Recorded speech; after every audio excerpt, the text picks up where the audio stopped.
एक दिन राय स्टार दोपहर तक सो रहा होता है, तभी उसका ज्ञान भाई आता है और जोर से बोलता है, राय स्टार उठ जा, सुबह हो गई वरना बहुत मारूंगा। राय स्टार घबरा कर उठ जाता है और नहाने चला जाता है। नहाकर कपड़े पहनता है और ज्ञान भाई को बाएं बोलकर अपनी बाइक पर बैठकर कॉलेज चला जाता है। शाम को जब राय स्टार वापस 10 बजे कॉलेज पहुंचता है तो उसे पता चलता है कि कॉलेज बंद हो चुका है। घर आता है, उसकी आंखें फटी की फटी रह जाती हैं, क्योंकि उसके ज्ञान भाई की लाश जमीन पर पड़ी होती है। राय स्टार गुस्से में चिल्लाता है, मैं नहीं छोड़ूंगा जिसने मेरे ज्ञान भाई को मारा। उसकी आवाज पूरे गांव में गूंज जाती है। गांव वाले इकट्ठा हो जाते हैं और पूछते हैं, क्या हुआ? राय स्टार बोलता है, किसी ने मेरे ज्ञान भाई को मार दिया और भाग गया। रात होती है, राय स्टार सो नहीं पा रहा। अचानक पीछे से आवाज आती है, राय बेटा मैं हूँ तेरा ज्ञान भाई। राय स्टार पीछे देखता है, कोई नहीं। फिर अचानक ज्ञान भाई की आत्मा सामने आती है। राय स्टार पूछता है, ज्ञान भाई आपको किसने मारा? उसकी आत्मा कहती है, मुझे मारने वाला ब्लैक बनी है। जब तुम कॉलेज गए थे वह किराया मांगने आया था। मैंने कहा मुझे 1 साल और लगेगा। ये सुनकर वह गुस्सा हो गया और उसने मुझे गोली मार दी। इतना बोलकर आत्मा गायब हो जाती है। अगली सुबह राय स्टार सीधे ब्लैक बनी के घर जाता है। वहाँ ब्लैक बनी नहीं होता, लेकिन उसका छोटा भाई ब्लैक डेंजर मौजूद होता है। राय स्टार उससे कहता है, चल घूमने चलते हैं, और उसे अपनी बाइक पर बैठाकर किडनैप कर लेता है। फिर राय स्टार ब्लैक बनी को फोन करता है, अगर तुझे अपना छोटा भाई प्यारा है तो मेरे घर जल्दी आ जा। ब्लैक बनी कहता है, मैं आ रहा हूँ, बस ब्लैक डेंजर को कुछ मत करना।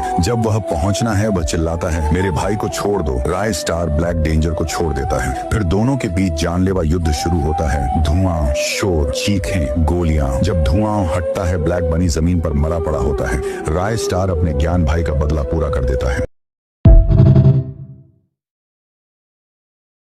लोग कहते थे कि उसकी शक्ति इतनी प्रचंड थी कि उसकी एक हुंकार से पहाड़ भी दरक जाए। बाबा जी उसे जगाने उसके पास पहुंचे। राय स्टार ने डरते हुए पूछा, बाबा जी अब क्या करना होगा? बाबा जी ने कहा, बेटा तुम यहीं रुको, मैं इस राज्य के राजा को बुलाता हूँ। बाबा जी चट्टानों के बीच बनी एक गुफा में गए और महाराज सकुरा से कुछ कहा।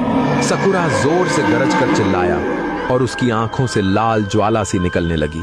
फिर बाबा जी राय स्टार को लेकर गांव लौट आए, लेकिन तब तक गांव का हाल बहुत बुरा हो चुका था। हर गली में डर का तांडव था, हर घर मानो नरक बन चुका था। बाबा जी ने राय स्टार से कहा, मैं महाराज सकुरा को बुलाने जा रहा हूँ, तुम अपने घर की ओर जाओ, अब इस गांव में महातांडव होने वाला है। यह कहकर बाबा जी गांव के चौराहे पर अपनी जगह पर जा बैठे।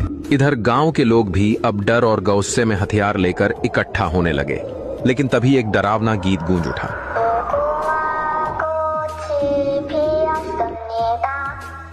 गीत सुनते ही पूरे गांव में सन्नाटा फैल गया। लोग डरकर भागने लगे।